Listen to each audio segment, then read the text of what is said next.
Welcome to another episode of More Than Dice. I'm Gonzo. I'm John. And he'll be back shortly. He is finishing up his drink run. I hear him coming now. Guys, welcome to episode 245. We're going to talk about new models, new armies, and all that jazz. And also about what happens when you get painting paralysis or army paralysis, and you kind of get that in your head. Oh crap! I got too much to paint, too much to do, too much going on. How do we get past that type thing? So I already called you in, John. I had a perfect. My rendition of your voice was perfect. So don't worry about it. So I've got you taken care of. I'm certain of that. So let's go and get to the business. We want to thank Muse on Minis for letting us host on their network to get it out to all the people in all the places. If you didn't, make sure you go check them out. They have a good selection of stuff for you. And you can get a discount code by using More Than Dice on their episode. We want to thank Parabellum War Games for their awesome miniatures and game they got coming out. They will definitely be at Adepticon. Make sure you check them and see what they can do. We want to thank Turbo Dork for their awesome paints. They do good color shifting and metallic paint line. They also have their new paint. What is it? Paint well, I guess is the way to put it. So coming out. Yeah, it's on my list to purchase. Yep, on mine too. So to go and check them out. Don't forget Midnight Heroes. If you like all your good chibi miniatures and you like all the cool things that go with it, make sure you go check them out. And of course, we do have a discount code for them. I think I got everybody. I did want to note that Parabellum War Games is doing a thing called Project 8, which is you voting on their next faction. Oh, yeah?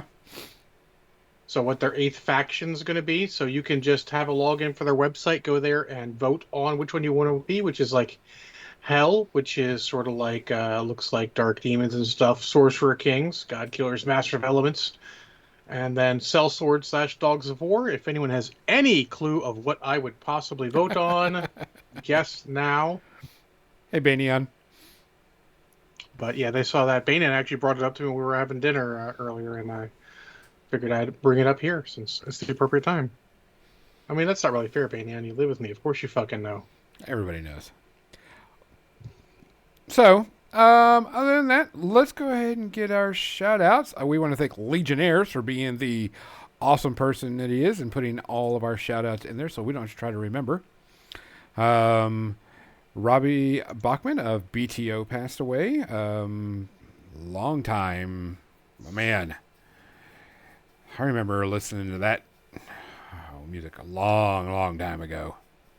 Each of those weird bands that you're aware of, and you probably only know one song of that you know of, but you've probably heard more.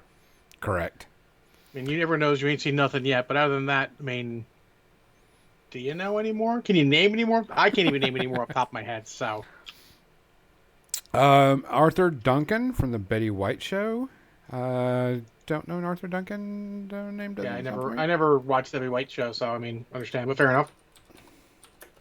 I'm gonna look them up because there's got to be some more.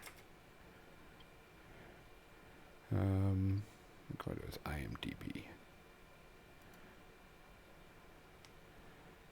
I mean, oh shit! Taking care of business, Jesus Christ! I mean, he was pretty Everyone old. knows that song. 97. So I mean, yeah. Did a lot of Red Skeleton Hour, on Columbo. Did a bunch of different things. Yeah, probably a good character actor. Yeah. And then what was the other one? David Crosby of Crosby, Stills and Nash, or Crosby, Stills and Nash and Young, depending on which one you like. Yep. Another one. Another classic rocker. Maybe the younger generation doesn't know so much, but we know. We understand. We got you covered. So the important question, John, what are you drinking tonight? I have a Code Fireball, which for those of you who don't know is Mountain Dew Code Red mixed with Fireball. I am drinking just a little bit of Maker's Mark tonight. Some good old bourbon type thing. If you're drinking anything, make sure you put it in the chat so you can see what you're drinking also. We can cheers it up. Guys, we appreciate you listening. We appreciate you watching. make sure you take care of yourself. Wash your hands. Make sure that you're keeping safe. If you see something, say something. Just please look out for each other. Cheers. Cheers.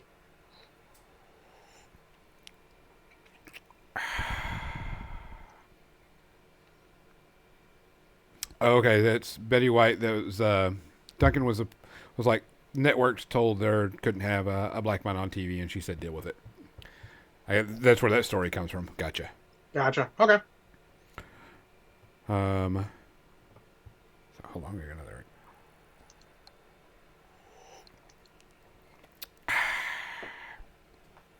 So That's not obnoxious. So this topic came about because John made a post about him getting together with his friends and talking about gaming type thing. And so, John, take it away. Not much to take away. What, I mean, you thought the topic, you get to fucking lead. John made this comment that he got together with his friends and they started talking about what they were going to play, what was on the roster, and John mentioned 40K stuff that he was going to be playing, possibly playing some 40K. And it got me thinking. I was like, does he have to paint up new stuff? What about people that start up a new army? AKA, I got Orgoth. I got to paint up all this Orgoth. It has to be painted for Adepticon. And of course, my anxiety and everything just went, and I went, crap. Spoiler. Yes, I have to paint up new stuff for 40K. I have one painted 40K model. One. So, it's a knight, but I have one. One. But that brought up because the 40K released their new tournament rules, and one of the parts is like sort of low end, what they call boarding actions, with 500 points and a lot of limitations on what you can take. Are the limitations reasonable type thing, so you don't get like overpowered stuff? More like stuff that doesn't make sense for boarding actions, like tanks. No, you don't board with tanks. What? Okay. Sorry, yes, you don't board with tanks. Jump pack guys don't board. That's not what they're for. Just no bikes. You don't have bikes running through and the hallways and stuff. It's not going to end well for the bikes. So that kind of thing. I haven't read the whole rules, obviously, because I don't own any 40K rules. But Marshall was talking about it, and we're like, I'm willing to think about it. Because it all came out because I own these guys because I like the Eldar Pirates. So I was looking at them, and he's like, they'd work, whatever, trying to find other models. It's just a way to play it at a lower scale because I cannot be arsed to do an entire 40K army. I don't fucking care like that anymore. It's so expensive nowadays that it's hard for me to justify it. Now, 500 points is a different story because 500 points is nothing really in a 40K army. It's a quarter of a normal 40K army. So, but the idea is that sort of lower end is much more what we're into nowadays. We want to play lower end. That's why so much Marvel Crisis Protocol gets the nod. While I look at Malifaux, Legion is sort of the top out of where I want to go with models. Battletech, that kind of thing. Low model count is what I'm looking at. I don't want a shit ton of models that I have to paint. You don't want a shit ton of. I'm guessing these games are going to be quicker games too. I mean, they should be. But so, that was sort of where we were going for thinking about it. So that came up as an option. Also, it helps deal with the fact that, these are just the rules for the next, or tournament rules for the next 6 months, because they're doing 2 a year. Which is kind of crazy when you think about it. Yeah. Twice a year rules update. So, since people brought up, part of what killed War Machine and Hordes, and I feel confident enough to say that, is I forget what it's called, but all the players doing the input and the rules fucking changing fucking constantly. You're talking about, oh God. See, he can't think of it either. Because they stopped doing it because of that reason. Yes, because it's too much. You cannot keep track of rules that change every so often. Minor changes are not a problem. Like, oh, this CID, thing, thank you. CID, yeah. There's a difference between, oh shit, this was a little bit more powerful than we thought it was. Y'all found a way to break it, etc., etc. We fix a model. No, it's literally a well, as far as fourth edition would be concerned, Mark IV would be concerned, it would be an entire faction now because that's how they split factions by keyword, what we'd call keyword in last edition. Yeah. It's just too much at once. We just can't, my old co-host and I had to talk about that. It's just too much at once. We can't keep up with it like we used to. Yeah. Nor do we necessarily care to, Minor tweaks are fine. Entire revisions, It was a touch too much. entire revisions multiple times. Yes. And I mean, it's one thing. So, like, a lot of the other companies are going to the 1 year. Actually, Private Press announced they're going to do yearly updates, which is a good idea. Yeah. I think actually a year is probably the minimum you should do. GW is going to do 6 months. I think it's too fucking much. Too much. Especially because in their case, they're expecting you to buy rule books to deal with that. Yes. And sure, I understand it's their money. It's their subscription service. That's how they're going to get to be a quote unquote subscriber service. It's a good choice putting a Marauder on your list because I fucking love Marauders. Oh, I do too. They're always cool looking. But so, like I said, yearly fine. You can handle yearly. I mean, right now, Marvel Crisis Protocol is updated about yearly. They have a big update and stuff. And then you can handle that. That gives you some time to play it. But think about 6 months for the 40K, which is sort of what I'm thinking about in addition. Not to dump on them, but they're an easy target. You get your army together, you start playing some games, you maybe get it painted, and then the fucking whole thing changes potentially. Then you got to buy a whole new army and a whole new things. And No. But you have to buy some new models, tweak your army. You don't get any time with it. You don't get to feel familiar with it. Part of what was great about the old editions of games, and if I'm going to be nostalgic a bit here, is that they lasted for fucking years, and you got to really enjoy an army. People are like, oh, you're playing your army, so here's all this stuff you normally used. People get you get some of that stuff familiarity, and that's cool. And there's none of that anymore. While they're taking advantage of, in their case, the ability to get feedback lightning quick, I don't think it's the best idea. I think it's a little too quick in some cases. Like I said, 6 months too much. A year is the limit, the lowest. But so we talked about that. Lower scale 40K army seems cool. But it's something. I think I talked about this last year or something also. But it's something every group should do. Is talk about what games you're going to play so you're all sort of on the same page. So, like, they're all going to play fucking Necromunda. I'm not. I have no desire to purchase Necromunda. I don't necessarily even want to give GW any money, but I'm willing to try a lower scale of 40K because I like the models. I don't like Necromunda models for the most part.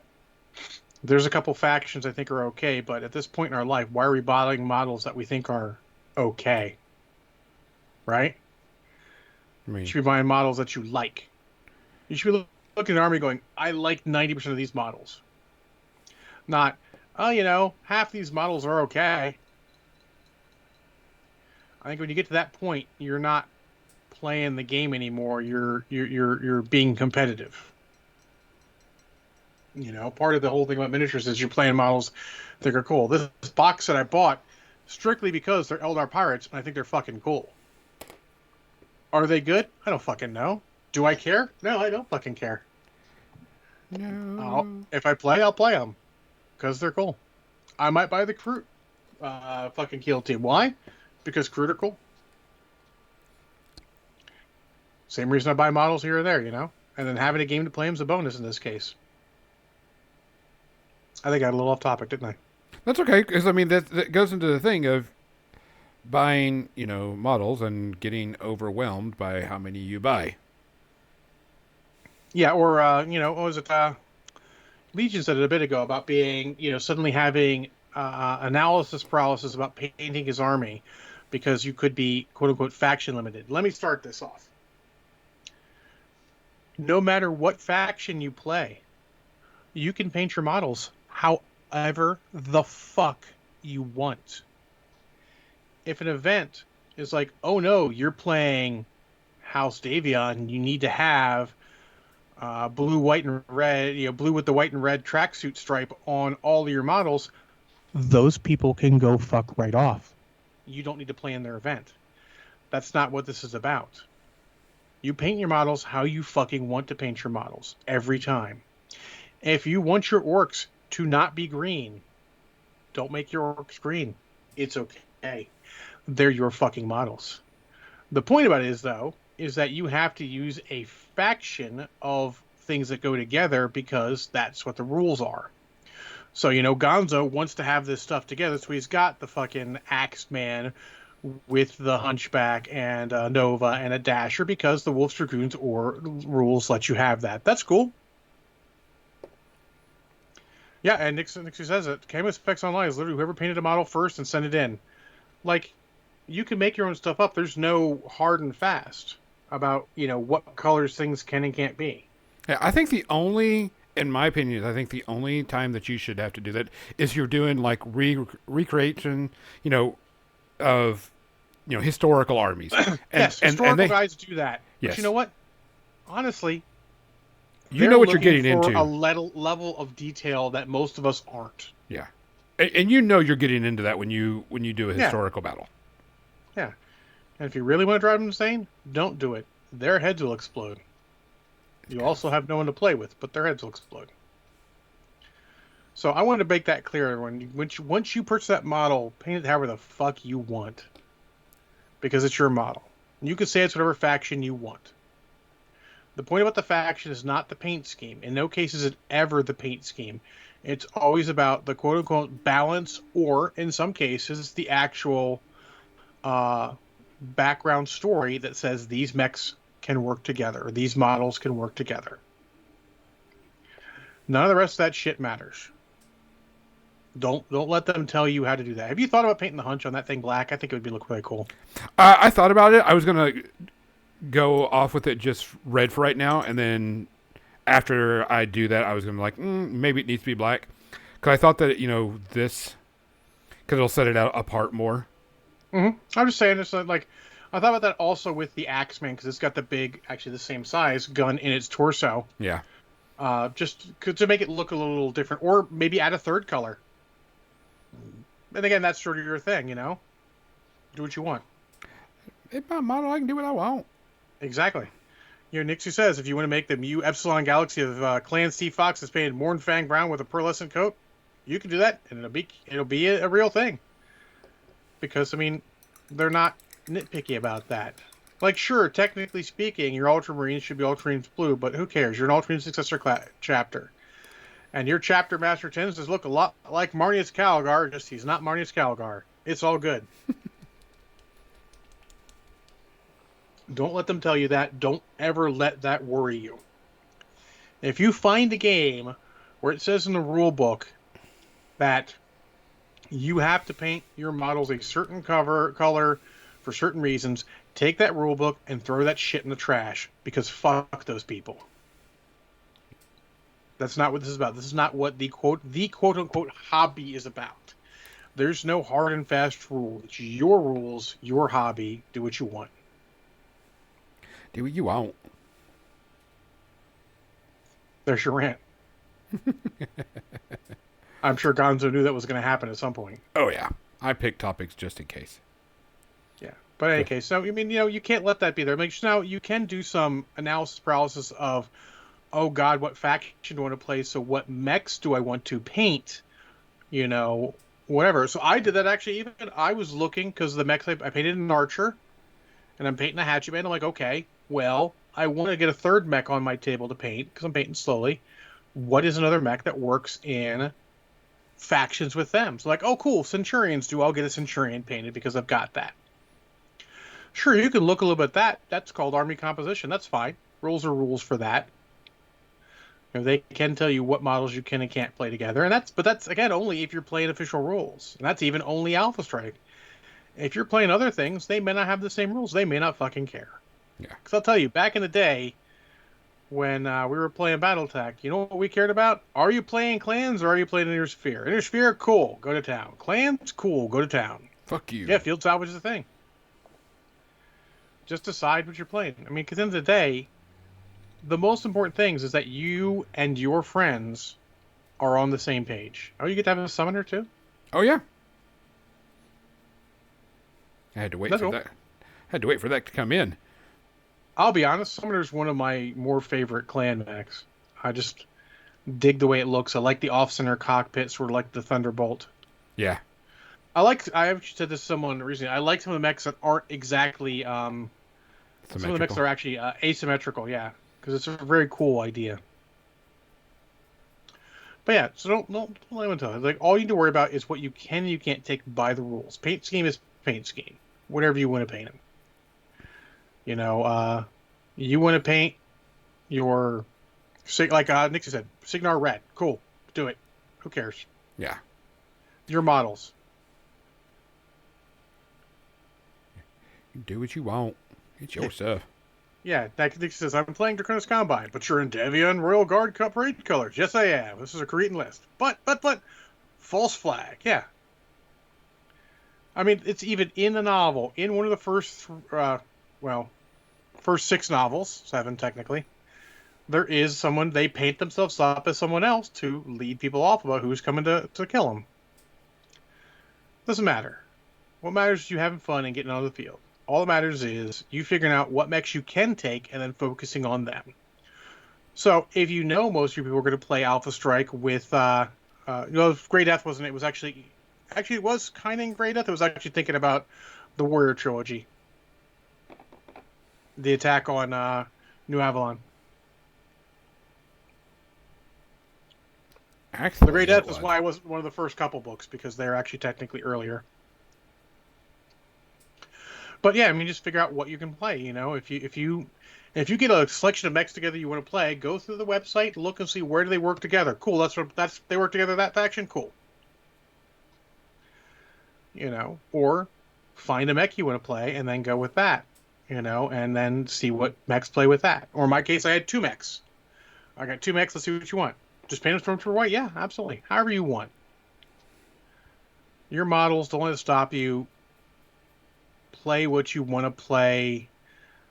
Now, it's tougher when you're playing... Like, Gonzo's getting ready for a tournament list, so he's actually trying to look a little bit at effectiveness of mechs, not just, these mechs are cool and I like looking at them. And that's sort of important. You need to do that. And you do need to plan a bit for a new army, so you're not buying a bunch of stuff. Now, Gonzo, of course, apparently, he's got all that sweet, sweet money, so he's bought all the models. Because he keeps changing his list a million times. Only because I have to, not because I want to. I mean, I think the first 7 times you changed it's because you wanted to. Couple of them. I'll give you a pass. One of those was probably because you realized the King Crab was too expensive. You needed to put something else in. Yes. And Although then it's still a after cool that- fucking model. I mean, I'm not going to argue with that. So, I mean, it's all good. You just need to look at what you can play. Like, I'll do a lot of... Like, when I go to play an army, I'm going to make sure I'm buying stuff I can use. You can... The old ways was you just bought stuff and made it work together. Like, the new ways is you need to plan a little bit. We can't be buying all these extra models. None of us have got time for that anymore, you know? We're all adults with lives and families and shit. Okay, you all have families and shit. I don't have families. I have dogs. But you do. But I mean... No life for life, yeah. But you got to sort of test out. So you can go Gonzo here, you know, he's got what he wants. So now he's like, oh, cool, I'm paying Wolf's Dragoons. Or the Wolf Dragoons. So he'll look at mechs that are in that inherently, but doesn't mean he won't eventually play an entire different faction using the same color scheme, because who cares, right? Yeah, who cares what color scheme As I'm far using? as this is Gonzo's preferred color scheme. You know, when I have my guys, I don't have the archer here. I don't have the archer here, but when I have my green and yellow scheme, that's the scheme I want to paint for all of my Inner Sphere mechs. So I will just paint it. Same with the ones I'm painting the clans. That's just the scheme I want to use. What clan is it? Whatever the fuck clan I want it to be. It don't matter. It's like when you paint your Marines. Sure, you can paint them a scheme, and sometimes it's great to paint something in an actual official scheme. You'll get a lot of cool kudos for that. But sometimes you just want to have Marines painted so you can use them as whatever you're feeling like nowadays. Like I know a guy who would just literally have he even had extra models. Like, okay, I'm playing Blood Angels, so now I got my Death Company and some extra models that aren't in the other Marine armies. But he had set up and painted up, and sometimes he's like, okay, put those away. I'm going to play standard Marines because I want to, and I'm just going to use one Marines. That's cool. Nothing wrong with that. Don't let people tell you there's anything wrong with that. It's like magnetizing models. It's fine. That's cool. That's the way forward. Oh, yeah, 100%. That's the way forward, Yeah. especially for on the pocketbook. Mm-hmm. Which is going by the way, they're going to be having some character jacks, and that's what they're doing. Is you've already got the chassis, you're just buying the arms and the head, or whatever weapons, and so magnetized, done. See, actually, I was one of the guys who didn't mind buying the separate character jacks because they made them so unique. Thunderhead and Old Yeah, Rowdy and all. They were very unique. Thunderclad, Thunderhead, Thunderhead. Thunderhead. Okay. Look, I've been drinking. I don't really know. I haven't. I need to. So I mean, so that's out there. I mean, so you do have to do some plans. I mean, some of them were upgrade kits, but I like the earlier ones, like Old Rowdy and all that, were just full different mechs. Like you could see it was an ironclad, but it was just so much cooler. Nick, so I think that was a phase they were going through with the upgrade kits. Like, we can do all the upgrades. And they're like, no, we can't really. They're not as cool. And you have to look at that. Remember companies go through those kind of phases too. It's like, this is the more efficient way to do it. Like, yeah, but people don't like it as much. So.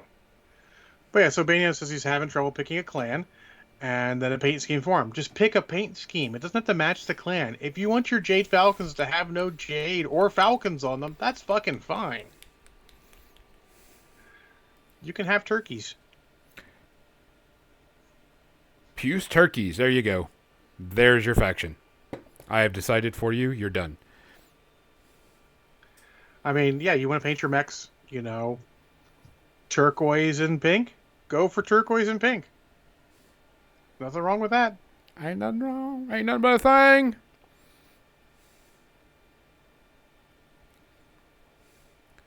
Yeah, I mean, now, the thing is once you get your stuff, now, it's less with, of course,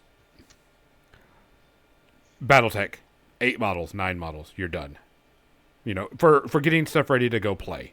Because I know there's some Let's people say that are 12 like... models. That's a company. 12 Yeah. models. Type thing. But, like... And you'll know this. 40K or Fantasy Orc Army. You know how painting that crap up can go. I mean, that stuff... I mean, we're talking... I do. I've painted both. Yeah. I totally know. Yeah, I mean, you're talking 100 plus models type thing. I mean, it can be a daunting task. I mean, what do you suggest people do to tackle something that's that big? You got to break it down into groups. So, you really want to start figuring out stages of your army. What's the minimum points you're going to play? Like, generally, say 500. All right, figure out your 500 points that's part of your main force. Sometimes it involves taking your leader model and making him not as cool as he's going to be in the end, but that's fine. Get that, paint that. But I'll get more specific about that afterwards. Then go to your 1,000 points. Add those units in. Then 1,500. Then 2,000. Just do it little by little. It'll help quite a bit, making it much more palatable, much more easy, much more approachable. But you also want to sort of reward yourself. Like, you want to paint a unit, then reward yourself with a character or a special model or something. If there's a model you really want to paint, you can start with it, which is cool, but you really should save that as a reward for painting a unit. Like, let's say your 500 points, and I'm just spitballing here, is a commander, 2 units, and some cool giant monster you want to paint. I suggest you paint the 2 units and reward yourself with the monster, and then paint the commander between the 2 units. But as long as you're getting them done at that point, by the end, that doesn't really matter what order. Look, I mean, I'm painting Marvel Crisis Protocol little by little. I just put models out there. At some point, I go, I'm getting close to getting, enough to field, Asgard in this case. So I'm going to paint Thor because he's the leader, and then I'm going to start working on other stuff. Just make a plan. Because you just want to make sure you can have it there. You can paint to your heart's content, but when you get close to having a fieldable force, you want to get that force on the table. ASAP. Yeah, as soon as you can, yeah, because you want to be able to start getting some games, get familiar with just the rules of the game, and starting smaller is better, you know. And I can say it for any game, you just make a smaller force, the smallest you would. If they have a skirmish level that can build in a bigger level, start with that. Just get something going so you can figure it all out, and then you can start, keep trying to do that. Paint the slog stuff, then reward yourself.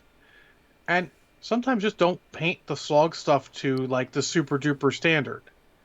Get them done, and then you can go back and add more to them afterwards. Sometimes you won't do that, but sometimes that's fine. You'll be okay with it, or you won't. If you're not okay with it, you'll go back and paint them. Trust me. But you want to set up some sort of thing where you have a goal. If you have a tournament you're going to, that's a set fixed goal. You can have that looming over you. Like when I went to, we went to the team tournaments for the US team tournaments, and I had a goal of I have to get X painted in that time.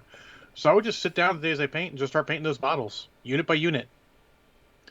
Like, yeah, I'd want to paint certain things over before other things, but I just go to town with it. Just these are things I need to get paint, and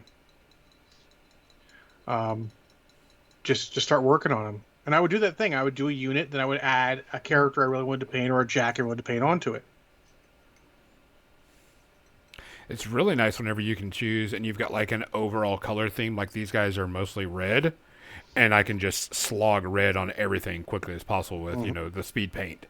With the contrast paint, I can just like slop, slop, slop, slop, slop, done, and I can go. Okay, I can sit back and take a break for a second because it's just putting one color on there and good to go for the time being.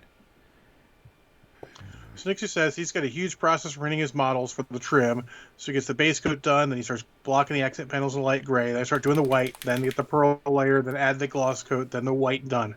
That's a huge hurdle. So he does the gray blocking, then he moves on, which is a great idea. Get him to just enough. I have a couple models. My Rulik Colossal is just 3 colors. It's perfectly fieldable, but doesn't look as good as the rest of my army. And eventually I would come back with that and add more to it. And that's fine. Axe blades, metal? If you want to, sure. I mean, it would be. I mean, it's a giant, slightly sharpened, blunt force trauma instrument. But one thing you should also do is make sure you take breaks. Mm-hmm. Make sure that you're just not, because you're going to get wore out. You'll be like, oh, fucking A, I've got to go and do this. Yep. Yes, you got to go and do it. But make sure you take some breaks between stuff. But also, if you've got a schedule, you know how much you have to paint a day. Start off with more to begin with, and as it gets on and you see where you are, you can adjust your schedule. If you hobby streak or something like that, just keep painting it on your every day. But have some stuff you can work on in between, some stuff you want to. You can't just slog through the painting or you won't want to play the game. As soon as it becomes work, then you've lost it. You won't be interested in doing it anymore. Yeah, Nixie says, have a plan with your co-scheme ahead of time. Absolutely, because that's one of the things I generally have a problem with. It takes me the most time. Like, if you ever see me go through a model quickly in my hobby streak, it's because I know what my paint scheme is going to be and I have a plan, so I just go. If you don't have a plan, it's going to take forever.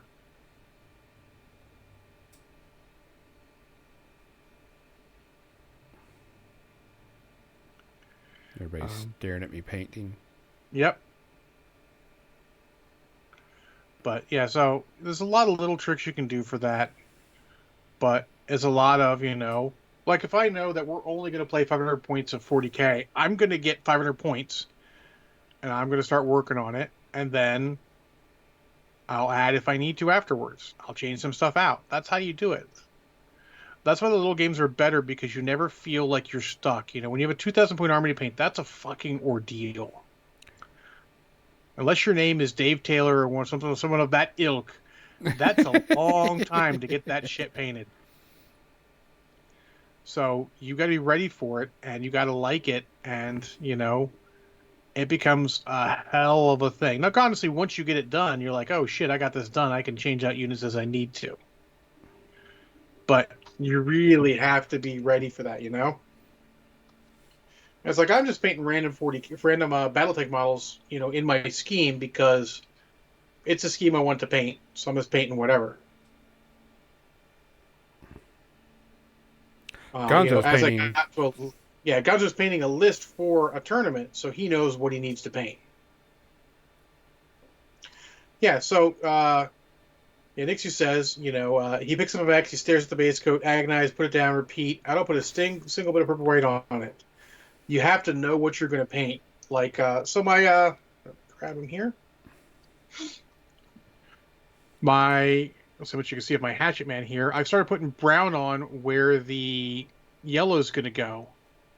Because all these models are really different. So you have to sort of block out where you want to go. Then I'll put it on, see if any more details, and go from there. Just little by little. Sometimes it's fine. Gonzo's speed painting a bunch of models, but sometimes you could literally just paint a model at a time. He's got a very simple, no offense, scheme. Yep. Nope. Where he's going works. Like, literally, I am red, and then the arm and the leg are black. Cool. Perfect. Now, he might change it and add black to more models eventually. More parts of the model eventually. That's cool. But that's his start. And, he gets the 3 colors. Literally, he could say, 3 colors, I've washed it, or you use contrast, I've highlighted some of it, I dry brushed. Job's a good one. Here's some metal parts. Do the base. Done. And they'll look fine on the battlefield. Nothing wrong with that. People think they're fine. You don't have to paint everything to your highest standard. No. Now, eventually you get that model you want to paint to your highest standard. For Gonzo's, it's going to be the Axeman. I'm just saying. Like we talked about, I told him, like, hey, maybe you could paint the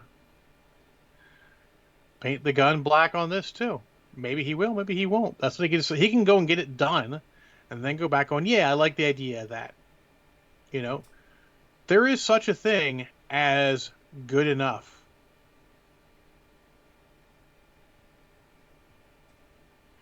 Yeah, it says when you're signing a scheme, create an exemplar. When you get all the way to the stopping point for 90% of the models you're doing, absolutely. This is it. This is about how much, in his case, how much black I want on it, how much red, silver on certain, or metallic on certain things. That is what I would consider perfect. And then once in a while, you do a model more than that, just because it speaks to you, and that's fine. You should. And I always liked the ultimate in the slogginess of painting is a 40K unit or a large Age of Sigmar unit. Nothing compares to a unit of 30 guardsmen or a unit of 40 or 50 orcs or whatever. It's fucking tedious. Oh, yeah. But even with those, sometimes you'll look and go, I want to paint more on this model because it speaks to me. You know what you should do? Do it. Don't go, oh, I have to get to a certain point. No. Part of the point of this is having fun and enjoying it. If a model speaks to you, if the sergeant speaks to you, if the heavy weapon speaks to you, if the comm trooper, if the musician, the banner, if some random model just you assembled in a way that looks super awesome speaks to you, take it as far as you want. You need to. Because it's not just about playing the game. It's about enjoying it. Yes, she says it's while you paint it, you can decide what isn't worth doing every single model and what is worth doing every single model. Absolutely. You'll see a lot of people talk about that with a lot of things. Sometimes things just aren't worth painting. Sometimes they are. Sometimes you feel like a nut. Sometimes you Sometimes you don't. don't. Decide that as you go through the models. You can go, I feel like this model needs more, and I'm going to go back and do more afterwards. Cool. That's fine. You can all get it done and get to the end and go like, you're done, you played some games, go back, I want to paint more on this model. Break them back out, paint more. There's a statement that I kind of agree with, that art is never completed, just abandoned. And that's kind of true. You just stop when this is good enough. I am satisfied with this, because that's the only person that has to be satisfied with your paint schemes, with your army, with any of that, is you. If your group doesn't like your models, fuck them. Ain't their models. 2 tears in a bucket. Fuck it. If they think, like, if I think the hunchback should have a black hunch with that, I paint a model up like that and make the hunch black. Like when I paint mine up, maybe I'll make my hunch yellow. Chartreuse. Probably gonna make it yellow. That fit my paint scheme pretty well. But that's the thing. They don't like it, they'll fucking deal with it. As my old boss used to say, they'll be okay. Don't let anyone else browbeat you into fucking doing more or less than you want while painting a model. Your model, you paint it how you want it. If you're happy, then it's good enough. Are these guns right here? Yes. Okay. The standard Nova has 12 ER medium lasers. It is slightly spicy. I may be underselling how spicy it is, because it's really spicy.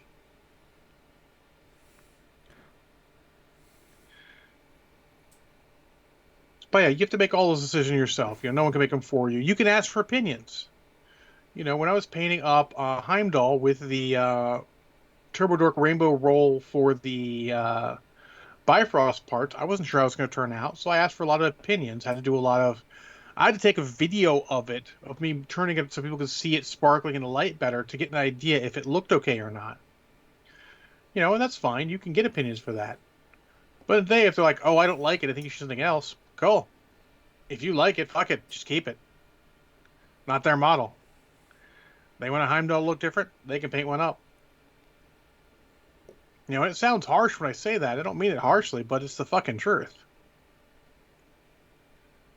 You can ask for opinions to me and disregard them, yes.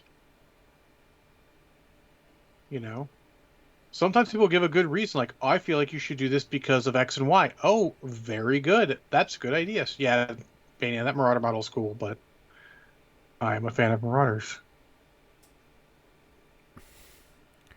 Yeah, I'm a fan of Marauders too. I actually ditched my Warhammer to put the Marauder in. See, that's a tough one, because you know what? I also love Warhammers. Yeah, it was a tough one, but the stats and point wise for the Marauder was better. So I was like, okay. I'll go with that. It's no Timberwolf, but it's cool. Shut up, filthy clanner. Back to your sip, go.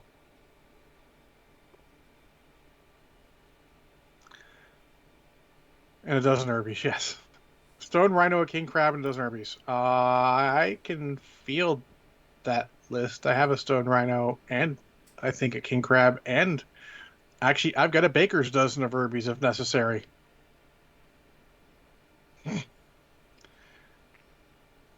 Is that, since I don't have the model in front of me, does that gun have like a separation between the top and the bottom?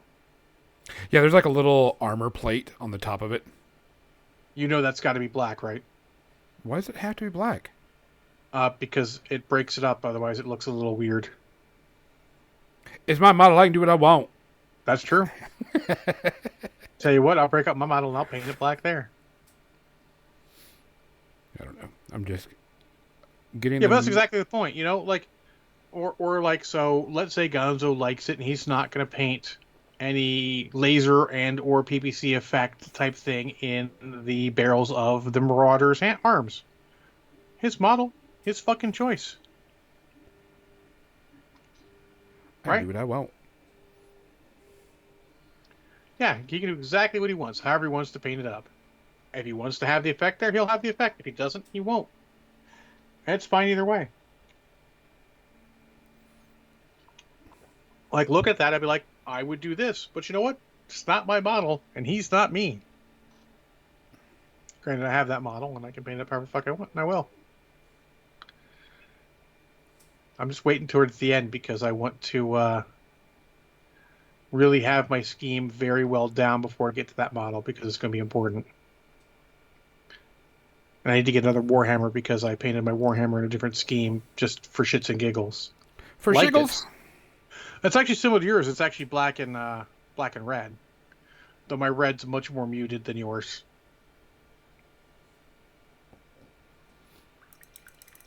Okay. All right, Don't want to get started on anything else. I've lost steam on ranting. It's up to you now. Well, it wasn't ranting, you were describing. But it makes the point. I think people need to take time for their models. They need to take time to get stuff done. And just have a good time with it. That's something people Yeah. have got to understand. You need to have a good time with it. Ooh, I didn't know that was still there. Go back to this. Have a good time with your stuff. Try not to make it a chore. Because that's a big issue with everything is...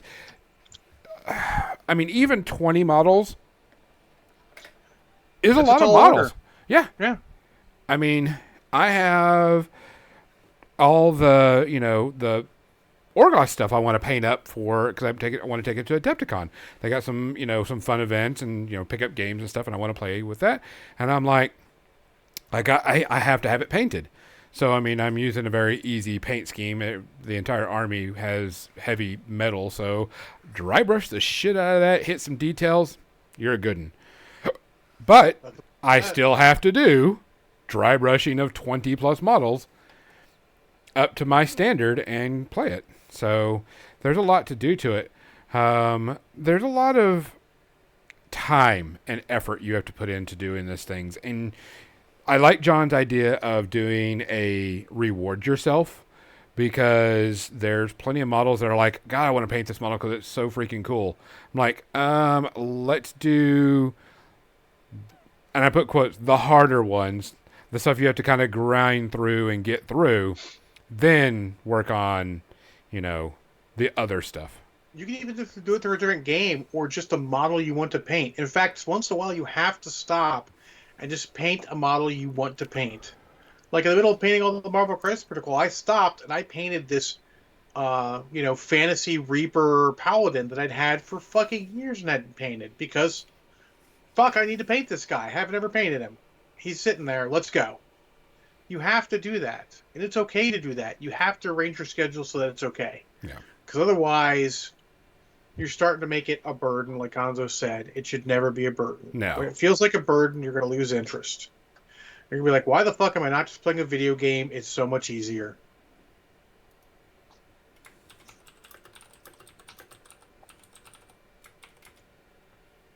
Yeah, I do that to myself. Like right now, I'm good with where it's at. I will, come back and I'll start picking out details. I got to paint the cockpits and, hit some other things. But I'm okay. That was a good, 45 minutes type painting type thing. And I got 2 coats of dry brush, the metallic done, and technically I'm good to go if I want to take it to a tournament. I mean, Just gotta base them. Yeah. I got to base them, paint the bases. I have to mark the front arc too, so that's part of one of the rules of the tournament is you have to have a facing marked. That's in the rule book as to what direction a medic's facing. Yeah. But Literally is in the rule book. Yeah, there's like you're supposed to paint one of the hexes, one of the edges of the models for facing reasons, and I'm like, I got no problem with that. Let me tell you, everyone, this is exactly the example of a rule where you tell someone to fuck off. If the rule book tells you what the facing is, and it does, fuck them. You don't have to paint shit, however. Your fucking models, your fucking rules. The rule book tells you how to do this.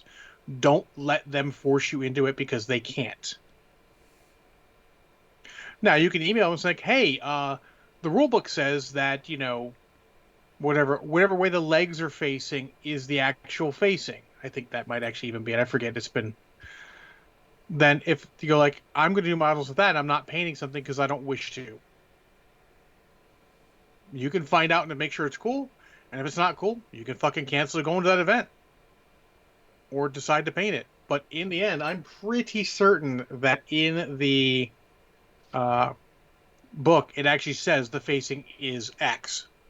Yeah, they said you need to make sure you like put something. I'm looking at the tournament packet. The tournament packet says you need to make sure that it is obviously easy to tell what the front of the model is, and marking the base is what they want. Let me see what it says. I'm trying to read with my glasses on. Yeah. Well, Nick just says the shoulders rule for War Machine, for example. That was a fine rule. And when there's no facing, oh, I see your shoulders. I know which way you're Yeah. facing. No worries.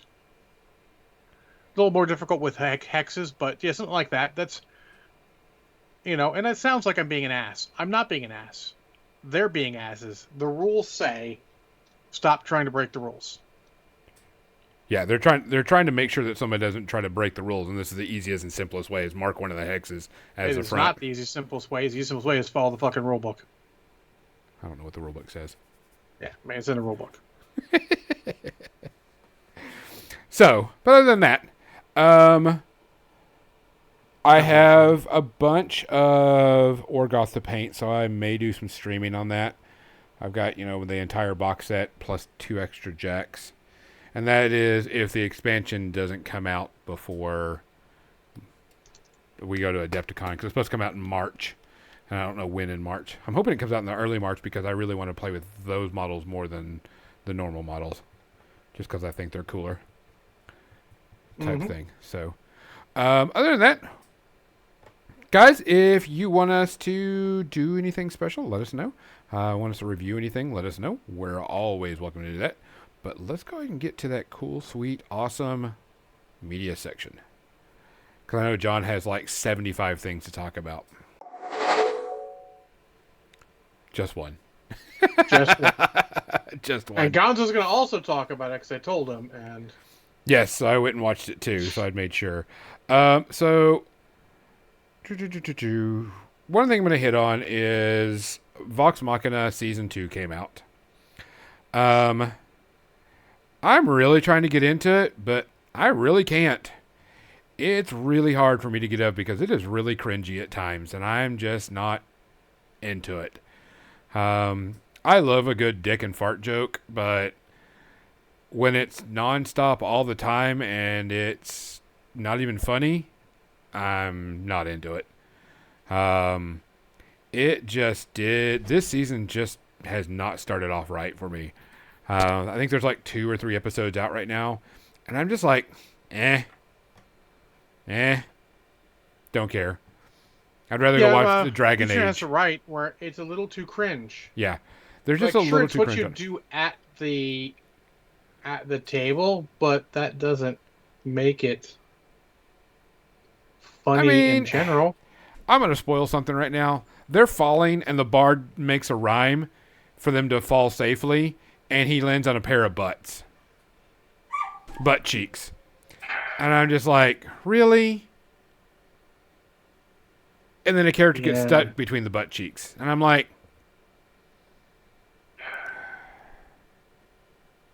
it's a little. It's just a little too much for me. I'm just like, so, I mean, I'm going to try, but I don't have high hopes for it. Don't care. Not too much into it right now. And I could deal with some good fantasy RPG style stuff because I'm going to be running it. So, but it's just, nah.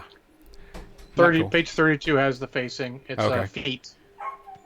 I'll look it up when we get done. Yeah. Oh, no, it's the feet. The feet of the model. The feet of the model. Where the feet are facing, yeah. So. But yeah, I didn't make it through the first season of Vox Machina. I wanted to. Like, the first episode was a slog, but then it got going. And, like, I finished this end of the first through the second. And I thought that was enjoyable. And then the third episode started with their fucking dick punching each other. And I'm like, wow. Wow. Yeah. I was just like, nah, I think I'm okay. Um, New season of Vikings Valhalla came out on Netflix, which is the sequel to, Vikings. Um, and the season wasn't bad, but it didn't seem like it went anywhere. It was like, oh, we got to get to this, we got to get to this, we got to get to this, we got to do this, got to do this, and they never got there. And so it was like, it just didn't, nothing happened. Enjoyable? Sure. Season wise, I enjoyed it. I always like good Viking shows. It's a good Viking show, but it didn't go anywhere. Everything was slogging through trying to get somewhere, and once they got somewhere, season was over. So I was like, ah. Yeah, that's always a problem. Yeah, No payoff. You're like, all the slog, none of the payoff. Yeah, I was not happy about that. But, I'll keep going. If they get another season, I'll keep going with it. Then I finally watched all The Walking Dead and got through the entire series. There's only one season I was missing. Overall, love the entire series. There was no way to end this series without making some people upset or without making some people, not happy about it. Because it's either everybody lives happily or everybody dies type thing.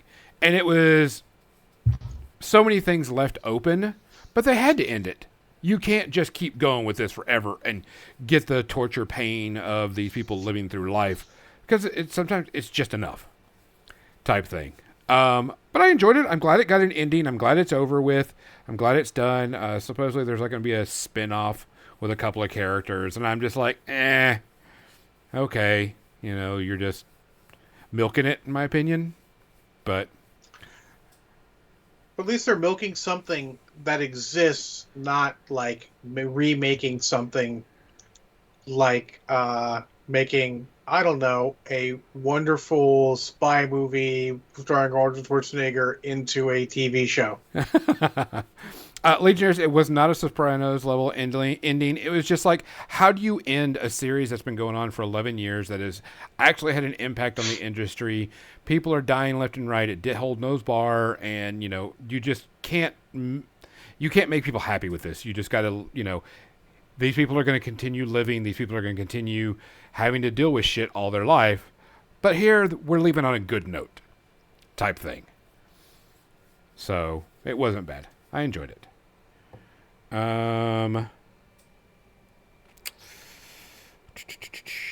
What's something else that I watched? I watched Treason, which was on Netflix, which has Charlie Cox in it, where he works for MI6. I'm not going to spoil it for anybody. It was a decent spy series. I think it's only like 5 or 6 episodes. So, not bad. I enjoyed it. I thought it was kind of fun. It's a good, spy movie. Spy series, I could say. Not a movie. Series. It was just interesting.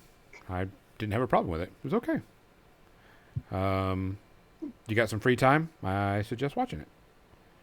I did watch The Recruit, which is another Netflix series, and I think it's 8 episodes. It's about a attorney that worked for the CIA, and he gets in over his head, and it kind of reminded me of an old USA TV shows, like Burn Notice and I hope for your sake you're not about to disparage the wonder that is Burn Notice. Oh, Burn Notice was amazing.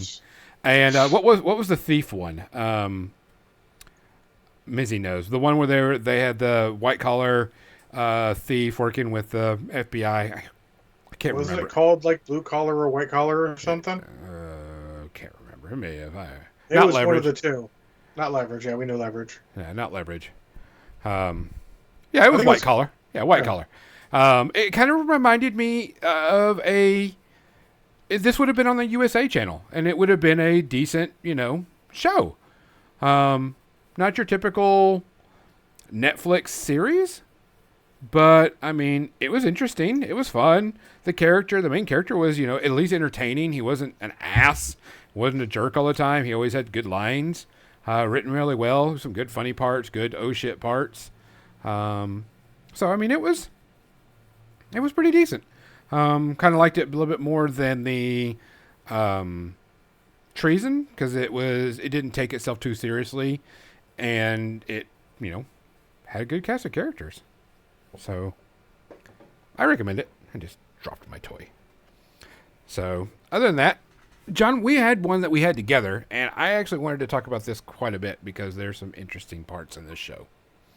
Okay. Um, so John got to be able to use Hulu and was watching a new Hulu movie, which I not even really knew. It's been around for a couple of years. I've been trying to see it, but like buying it on Blu-ray or anything, it was a little more expensive than I wanted a chance. I'd never even heard about it. I actually had to look it up when you told me you watched it. I was like, what is this? And I had to look it up and be like, oh, it's on Hulu. Sweet. I can see it. Yep. So go ahead. It's called Boss Level, and it stars Frank Grillo, who was Crossbones in the Marvel Cinematic Universe, or both movies of it. And I've liked him. He's gotten some parts and other things, and I've generally liked him. He has just enough charisma that he can lead a movie. Like, he'll never be blockbuster leading guy, but he can lead a solid action movie. Yeah. And that's pretty much what you get here. A good, solid action movie with a premise you've heard before. What? But done sort of differently. Because it is basically Groundhog Day, just an action movie. Or Live, Die, Repeat / Edge of Tomorrow, but more standard action, if you prefer. Where the protagonist keeps reliving the same day over and over again. And the title sort of comes from him wanting to get to the end, to get to the quote-unquote boss level. And it does fit, because there is a thing about games in there. And there's some surprisingly heartfelt stuff in the middle of this. Yeah. Him, it's been around for a while. We're not going to spoil too much of it, but at one point he has to reconnect with his son, and does so repeatedly, and there's some heartfelt things there, Like, some things are like, oh shit, I didn't expect to get a little bit of the feels in the movie like this. And it's not like a ton of feels, but it's enough of the feels that it's got a little bit of a heart to it.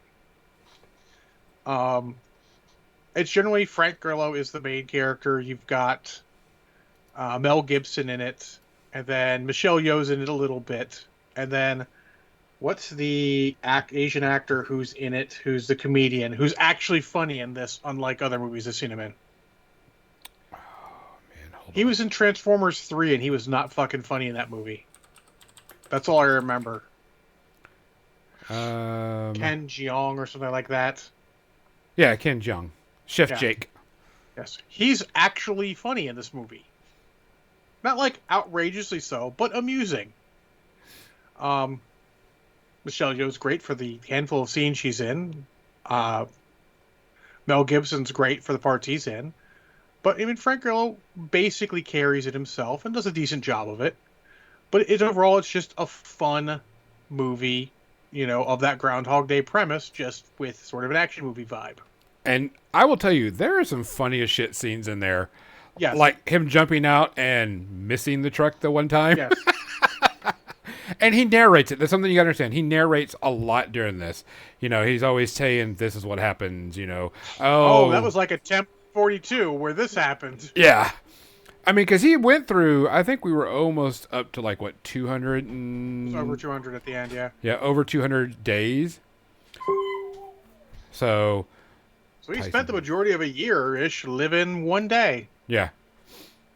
And it's cool because there's a bit of mystery in it. Not like hardcore mystery, but he figures some things out, and it sort of naturally figures it out. You don't think about it until it comes up like, oh shit, that makes sense.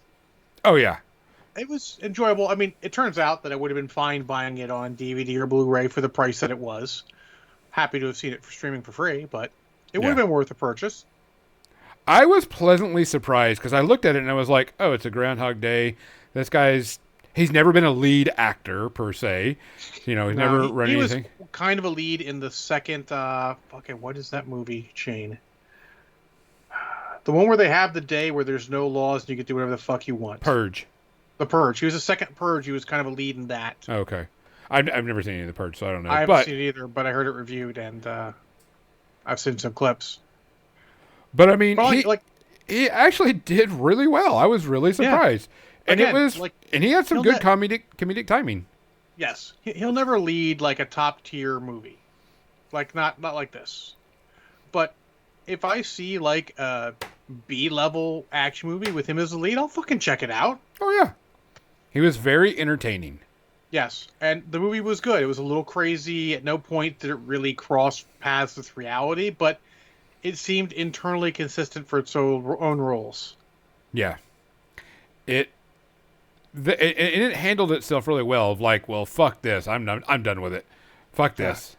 And I, then he came I also through. feel like this might have been originally proposed as a Netflix like series or a Hulu series, and they made it into a movie instead. I could have seen it being like, I could even see it being a 2-season, 8-episode each season series where he goes through stuff. I could see that. Yeah. There was enough there for that. Not much more than that, but I feel like there was enough there for that. Yeah. I mean, I enjoyed it. I thought it was great. I thought Yeah. it was very fun, very popcorny flick. Yes. Some good scenes, some good laughs. It felt longer than it was. Oh yeah. It made good use of the time because it's only like an hour and a half long, and I was like, I feel like this has been going on for an hour and a half, and I've still got like fucking 30 minutes left. Well, and they reuse a lot of scenes just from either different angles or just repeats, so you get this and you're like, wait, yep, okay, yep, type thing. So it went on better than what I thought it was. I was pleasantly surprised. Absolutely. Pleasantly surprised is the best description of it. So I was very happy with that show. I do suggest it. I would say it's about on par with Bullet Train, I think. Maybe Bullet Train may be a slight bit better. It's in that ballpark. I think the craziness in Bullet Train gets a little more crazy than the craziness in this, where you're like, this does not fit the rest of the movie, but everything in that movie sort of fits. Everything in Boss Level seems to fit the overall level of it all. And I'm going to give it 1.5. I would rewatch it. Yeah, I give it that. I mean, it was a very pleasant surprise. It was a lot of fun. It didn't try to push itself more than what it was. Nope. It knew exactly where it was going, exactly what it was going to do, and it was just good. Yeah. So. It's the kind of fun action movie you would have watched once in a while. Like, I don't need a lot of brain power going, but if you have brain power going, you can make connections. But if not, it doesn't slap you in the face with it, but it sort of leads you to all the points. You're like, oh, I see what's going on. Like, they'll explain a little bit, but not like, oh, you're stupid, you didn't notice this beforehand. Yeah. So again, pleasantly surprised. And there's some good one-liners and some good returning jokes, and they do some good callbacks every so often. And you see it, and you know it's coming at times, but you're just like, yep, this is where we're going with this show. Yep. Type thing. So, what else did I watch? Because we got a lot of time. We haven't watched much this week. I mean, by we, you mean I haven't watched much. You're correct. I have not watched much. I don't think I even really watched much there. I played a bunch of BattleTech Advanced. Did you want to talk about role-playing games? I do have a couple of role-playing games. So the discussion last week got me thinking, and I'm like, I'm going to buy a bunch of role-playing games I would normally never buy, but I want to see the rules, and I want to play, I want to have it and use it. And so, of course, I got a copy of Pathfinder. It's not in yet. Second edition, so I'll come and have fun with it. No comment. Then we watched let me go back to that. So we're still watching the National Treasure, and there's a plot twist in there. I saw it coming from a mile away, but Captain Mizzy saw the plot twist and told Erica, and she was like, fuck it, that type thing. So if you gotta watch National Treasure. Still watching it. It's season's almost over. I think we have only like one more to go and we'll be done. But it's okay. Well, for a plot twist, tell me your odds on a second season. Ooh. Okay, that's a low. I gotcha. I think it's a low one. I've heard that from other people. Like Yeah, it's fine, but not anything to write home about. She yeah, called you a bitch. Wow. Like so I've gotten that before, but I try not to tell people. Sometimes things just click in your head and you see where it's going. My favorite example is I saw trying to remember the name of the movie. Mel Gibson, he gets betrayed and comes back to avenge himself, where he's just playing a badass. Fucking, what is the name of that movie? Why is my brain not working? Has Lucy Liu in it. Give me 1 second. I'm looking it up for you. Trying to also. My brain's just doing it. I keep waiting to see if someone pops it in there. It's from a bit ago. It's Payback.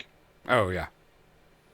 So in Payback, there's the ending, and I'm not spoiling a movie from 1999. It's been 24 fucking years ago. Welcome to being old. At the end, they torture him. He tells them where the sun is and everything, and they're going to go in there. And something that clicked to me, and I knew exactly what was going to happen. That he was sending him to the room he rented, where they put the explosive under the phone that hadn't gone off. Like he saw all that, and he got out of the car and reached for the phone and called them, and they picked it up and it exploded, and that was the end of that.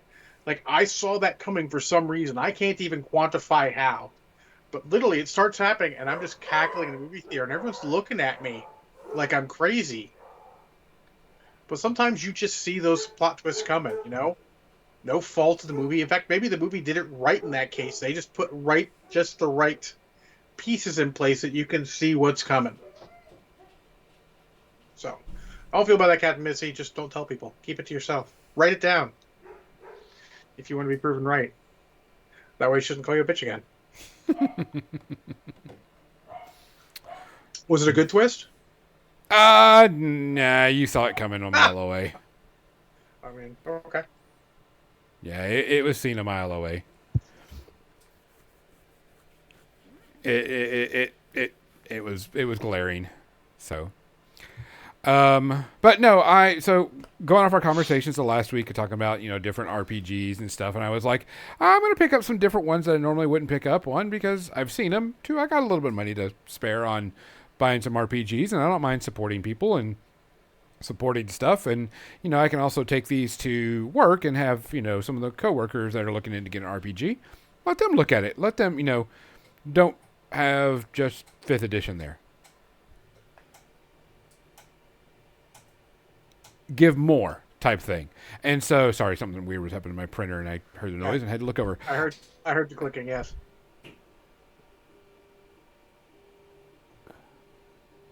Uh-oh. I think I have a problem, but I'll have to worry about it later. So I picked up the Star Trek Adventures, which is the Star Trek RPG. I'm not a very big Star Trek person, but I know a lot of people are. I believe it's the 4th one now. Yeah, it probably is. I don't have no clue. Yeah, I want to say it's the 4th one. But picked it up. It's what you would think is a Star Trek RPG. I don't think I would be very good at running a Star Trek RPG because I'm not all into Star Trek like everybody else is, but I'm okay with that. To me, the book is actually kind of hard to read in a bit. I opened it up and started kind of flipping through it, and all the control panels that have all the lights and the twists and bends. It's like that through the entire book, and it's just kind of an eyesore for me, and it's just kind of too busy. It's funny because the last one I remember playing, they did that, but they only did that for like the insets. Like the regular page, Yeah. would have like that basically, but it wouldn't be. They'd still be white pages with standard text that had that sort of that stylized. But then the insets, with like, oh hey, about this thing, they would be like that fully, and it was okay. No, it's the whole thing. Well, I mentioned that about the Renegade Legion Aether Storm game, where the book is a little fucking too much with that. You can't go crazy with that. We need to go fucking read it here. Yeah, it's a little hard to read. And it's a little off-putting, too. I'm like, don't know if I can read all of this. And I set it to the side. I'll put it later because I'm not too worried about it. I did order a copy of Call of Cthulhu, just because, well, it's Call of Cthulhu, and I have someone at I work mean, that's really into it, and it's the lawyer's game of choice. yeah, and stuff. And I've never read it, so I'm okay with that.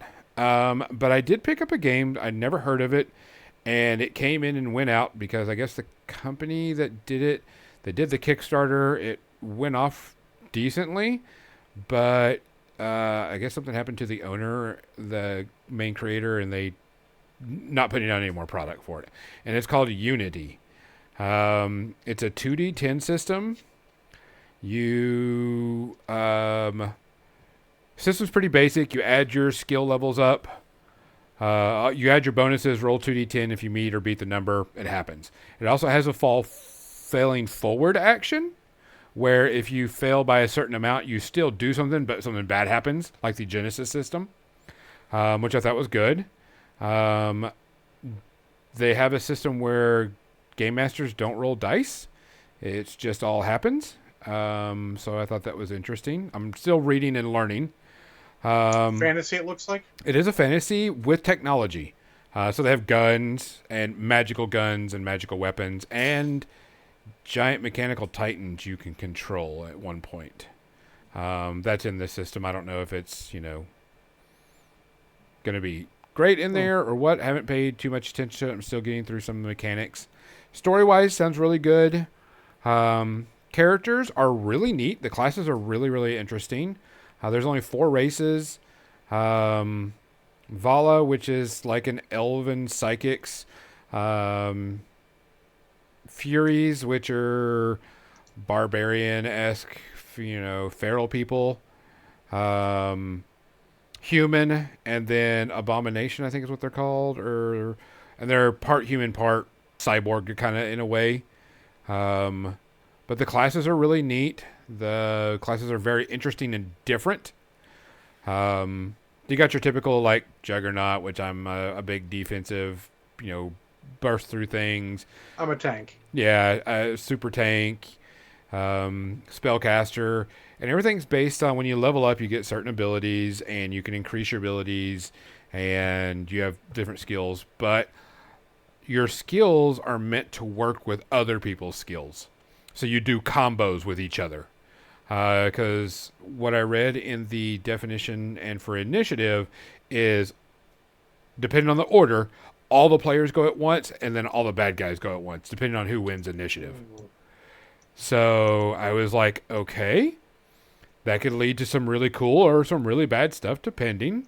And I'm still digging through it, so I'm not forming an opinion yet. But the players are supposed to be working together with their abilities to pull off combos to make things work. And it's supposed to be a very cooperative. And there is, I like it because I also said, hey, you need to do a session 0. Here's how you do a session 0 type thing, which I thought was good. I like that more games are saying that. It's interesting. I like it. The story's kind of cool. The classes are very neat. I really dig the classes. Some of the rules are a bit like, hey, you get this plus to your resolve, but where do you learn that number? And you learn it back in a different section. So I'm gonna have to absorb it into chunks and then push it together, in my mind, type thing. But not bad. Yeah, the problem is you can't even buy it anymore. There's very few copies. You can get a PDF. There's very few physical copies out there. Well, you can't get a PDF from their website anymore. It's not working. Oh, it's on Drive-Thru RPG. It's on Drive-Thru. Okay. Yeah, that's so where there's a Drive-Thru for that. Good to mention because their website looks cool, but you click on all the online store stuff and it's not set up anymore. No, it's that. I think the company's defunct. Yeah, I'm hesitant to buy a game that's completely defunct like that, but I'll wait for your review. It looks cool. It's got very good art. Art was really good in it. Blurb and everything, but even though it is look like sort of kind of what my next game's going to look like, just maybe a little more specific formats. But it looks interesting. I mean, always interested to look at more games. Like we were joking about the the less than $20 send you a game book a month. Yeah. I mean, I was dealing it. I had no problems with it. I thought it was pretty good. I'm still working on it, still going through it because I think I might want to run this. But it was very interesting.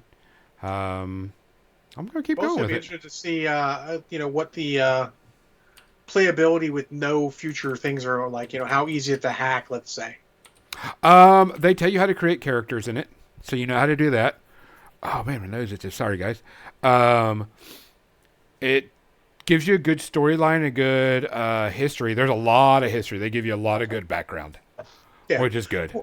Well, it's like how easy is the system to hack? Like, can you do stuff? Is there a lot of, let's say, hashtag design space in the system, or do they sort of cover everything in that book? Those are the things I'm interested in, because if they cover everything in that book, then that book's got to be all you got for forever. If there's some design space, then you can do stuff.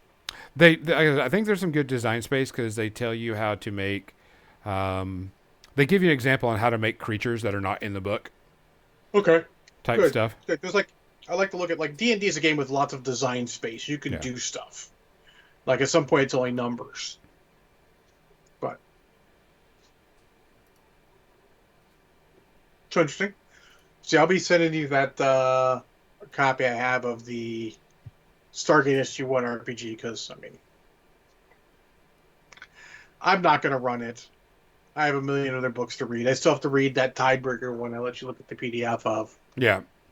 That one looks interesting because it's kind of generic, but I haven't had a chance to read that one too. That one's another one on my list, so yeah, I can kind of dig around on that one. yeah. So sort of ending with a little role playing stuff.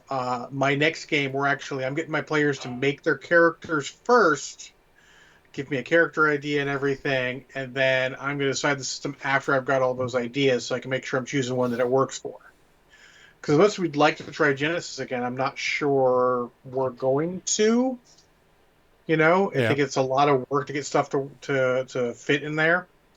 Though L. Marshall's played it and says that he's had no problems at all with the new system playing fantasy. So it might just have been a my people problem. Yeah. But who You go, knows? peoples. Yeah. But there's other games out there. There's a lot of things. You gotta be ready to hack some stuff to make it work. What else? I do have my avatar coming in.